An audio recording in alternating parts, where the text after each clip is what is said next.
Hello, my name is Gordon Wayne Watts. I'm from Lakeland, Florida, which is between Orlando and Tampa.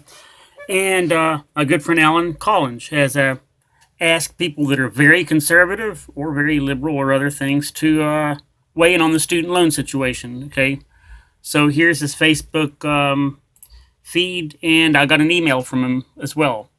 So he wanted us to tell a little bit about ourselves. Okay, I'm very conservative, or so I say. Now, here's my situation.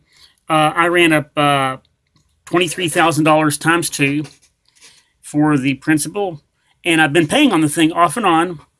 But this was back in 2015. Even though I've been paying on it, the $46,000 has grown to $59,289.67. Navient has allowed me to defer it. So for better or for worse, it's larger than it was when it began, even though I'm paying on it. And a lot of people are even worse than me, so I'm not complaining here, although I think I'm above average. So here I'm going to make the case that I'm a conservative. Now, you would think that since I'm one of those crazy right-wing conservatives that I would be like a lot of the congressmen and say, too bad, you guys just shouldn't have gone to college unless you wanted to pay the debt. But there's a conservative case to be made that those congressmen are not conservative. They're liberal rhinos, Republicans in name only. So let's take a look here and see who is this Gordon Wayne Watts character, okay? Google Gordon Wayne Watts, 4-3 Shibo. So almost won the Terry Shibo case. You can Google it. You know how to Google. Let's take a look at number 2. How is Gordon Wayne Watts related to Terry Shibo? Now, I used a food and water argument. The family and other people like Jeb Bush used a feeding tube argument. I almost won. Jeb Bush, God bless his liberal soul, he got creamed 7-0. So I did better than Jeb Bush. Florida Supreme Court splits 4-3 on the surprise filing. I'm that Mr. Watts right there. But now that's not all. I'm not just socially liberal. I ran for state Congress. I'm a supporter of the right to bear arms. Fiscally conservative. You can check it out here. Let's just scroll on past here. Okay, there's the Florida Supreme Court's website, and there are some filings of mine. So let's just go a little bit further right here. And there's the citation for all you legal wonks out there. I did better than all the other parties. And so this is my introduction, because my little phone here doesn't really have a lot of memory. I'm going to have to break this up into several parts. Plus, it gives me a chance to get each part right. So I've introduced myself as a solid right-wing nut. I mean, further to the right than Rush Limbaugh, maybe. Okay, now let's move on to part 2. Okay, this is Gordon again. I forgot one thing. I thought I established myself. I think I established myself as a right-wing nut. But lo and behold, I forgot something. Okay, there's the citations in the Terry Shibo case. But lo and behold, the 11th Circuit Court of Appeals let me participate in the gay marriage case. Now, they didn't get too far.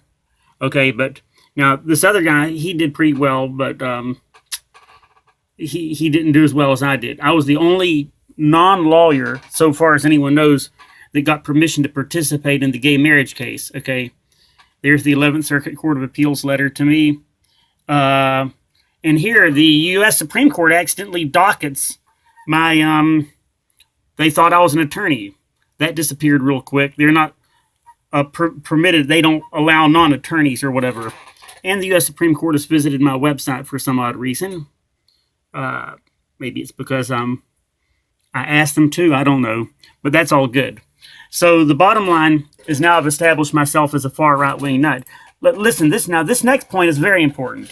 I'm not going to forget to mention this because I want to mention it early on. Okay, now, this is an issue that affects everyone right here. But look at this from Time Magazine, okay? 4 years after graduating from college, black students owe nearly twice as much student debt as their white peers do and are 3 times as more likely to default on these loans, according to a new paper by the Brookings Institute source. Black college grads have twice as much debt as whites, but now 3 times as more likely to default. By Carrie-Ann Renzulli, Time, October 21st, 2016. Okay, so this is from my blog right here. Okay, so this is an issue that affects minorities and poor people. It affects everyone. But again, you have right-wing nuts that are down with the common folk, down with protecting minorities and anyone that's messed with. Now, moving on to broader things. Now, college tuition is technically a tax, because this is where I'm going to transition into the conservative case for Alan Collinge's student loan justice beef with the government. Okay, the government is doing some illegal things here. And look here, college tuition on the x-axis, okay, described on the y-axis, is a tax. Tuition is money that goes to an arm of the government, state colleges. Now look here, although there's a good case to be made for free colleges, and a lot of places have them, that's a little bit liberal. It's a free handout. Okay, but now when you're getting way taxed over here, which is the current situation, being overtaxed, that's very liberal. The tuition was very reasonable back in the day. So now for my next part, I'm going to see if I can pull up Bernie Sanders right here. Okay. Now, Bernie Sanders asked, was college once free in the United States? As Bernie Sanders says, I'm sorry, PolitiFact asked this right here. And yes, mostly true. So my point is that college was almost free, not completely, but it was almost free. We're free in some places, and we had the best higher ed in the world. So if the prices have gone up, now they're unaffordable. They've gone up with inflation, but I mean, they've gone up even more than inflation. They are unaffordable. So why has college quality gone down? Because the liberals have gotten involved, and some so-called conservatives have really screwed things up. Pardon my language.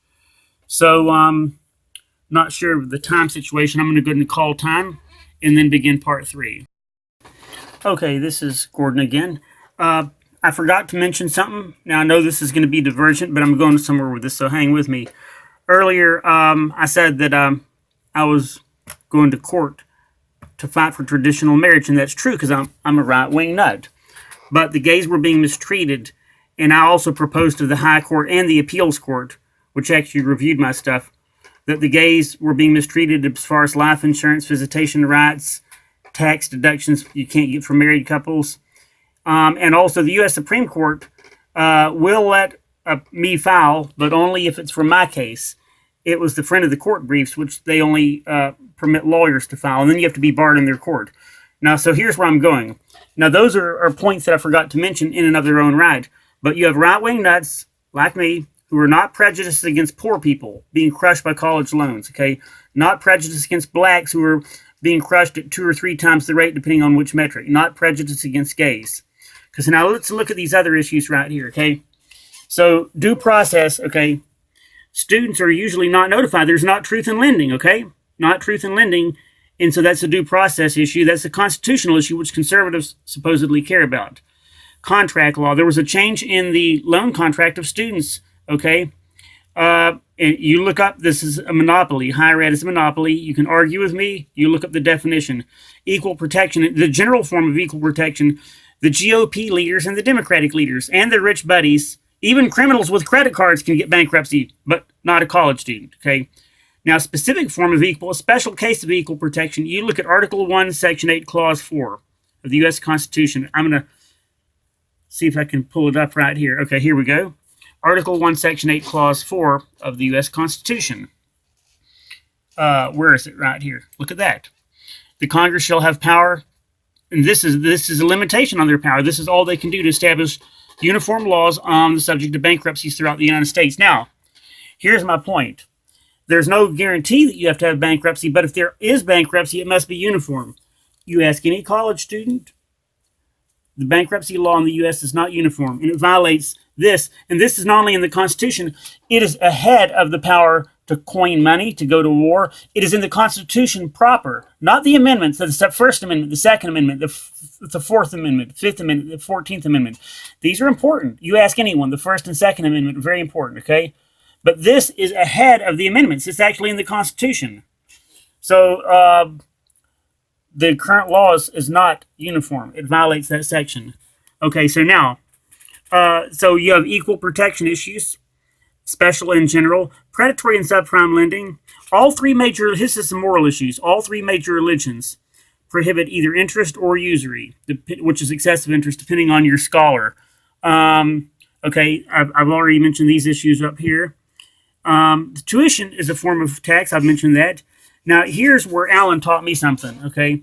I used to know that the liberals made loans easily available, and so the taxpayer was on the hook, cost taxpayers, and the colleges jack up the tuition because the loans were easily available. It distorted the conservative free market. Liberals did this.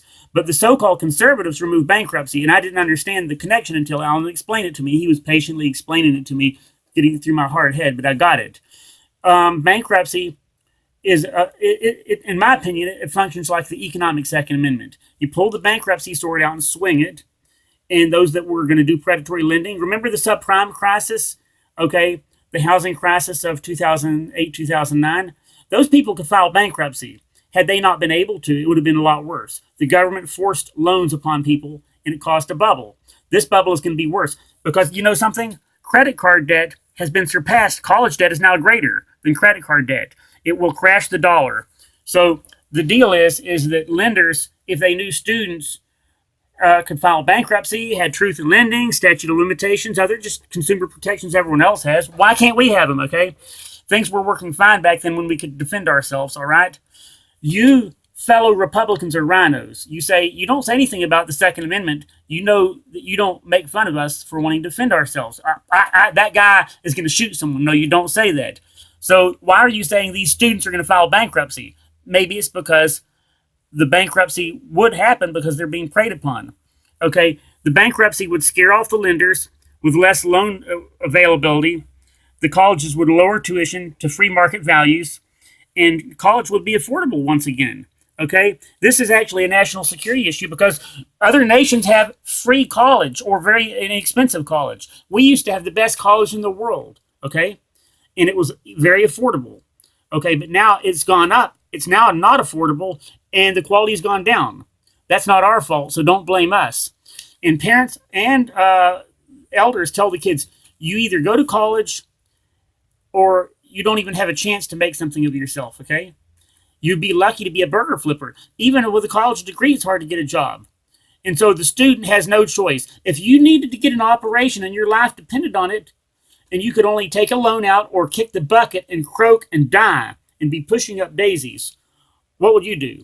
And so why are you hypocrites running your big gator out there getting on the students? The student has no choice. Either go to college and be in debt forever, unless he gets lucky, or be lucky to be a burger. Now, nothing against McDonald's burger flippers. I was a burger flipper, but that's the low end of the totem pole.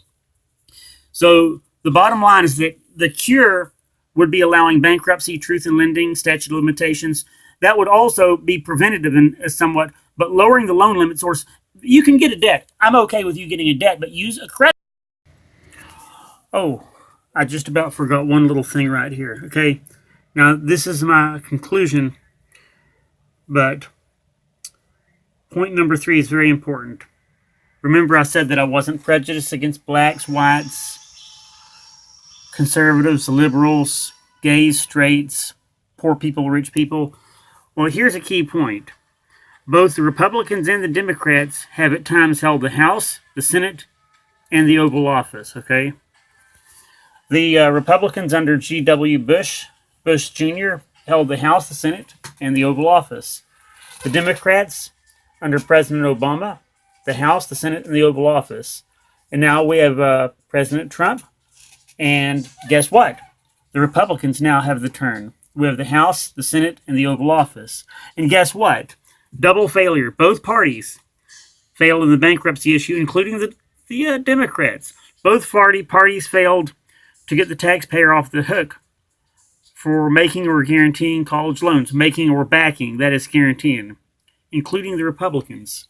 Both parties are abysmal failures.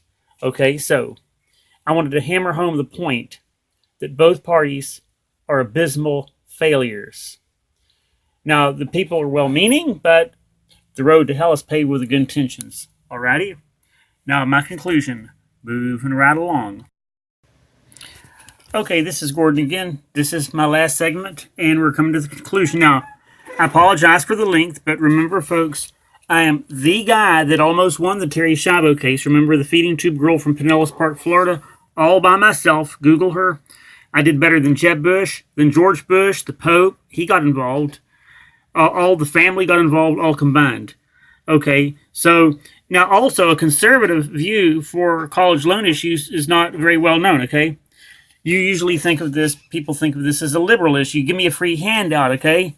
College tuition is a tax. We're being overtaxed. They're violating equal protection in areas of the U.S. Constitution. It's going to be fiscally irresponsible to crash the U.S. dollar. A lot of national security I mentioned earlier. An uneducated populace is a very unsafe country, okay? So, basically, I apologize for the length, but it's justified. Now, earlier I mentioned that college debt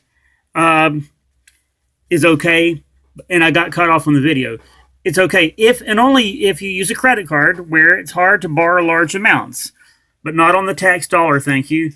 But I had to. I had no other choice. That's the current case right there. So now here's the conclusion of the matter. Number one, assurance.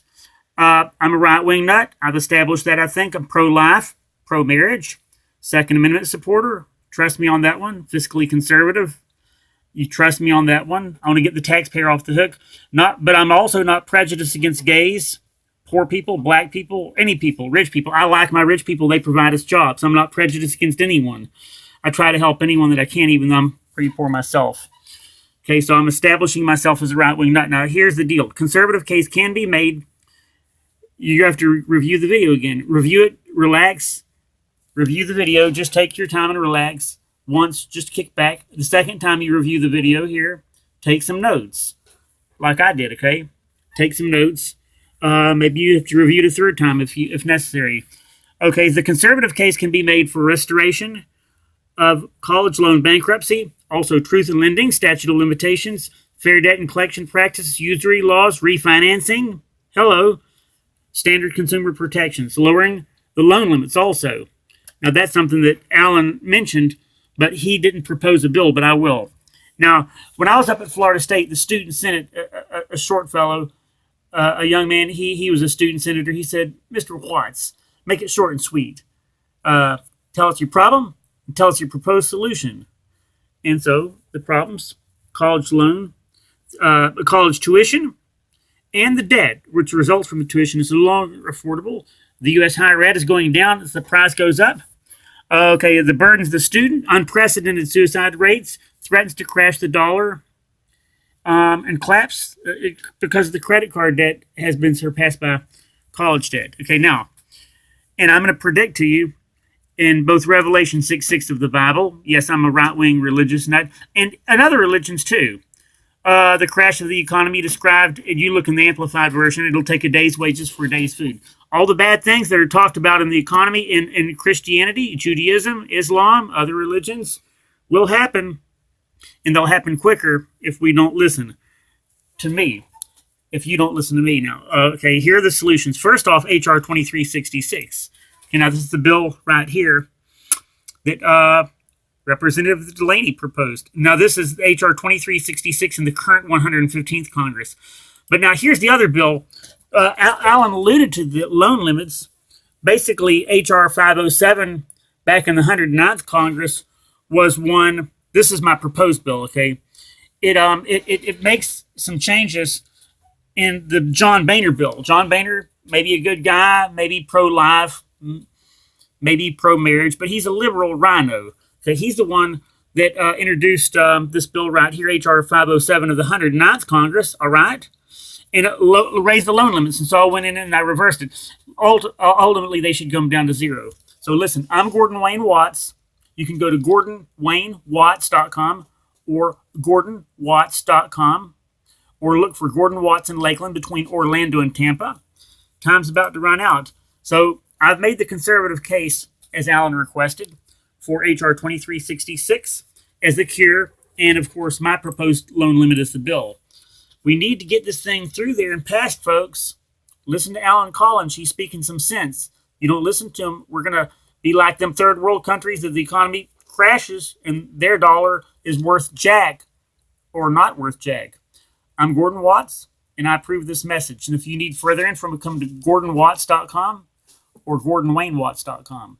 GordonWayneWatts. Lakeland is between Orlando and Tampa, Central Florida, hurricane rains and the like.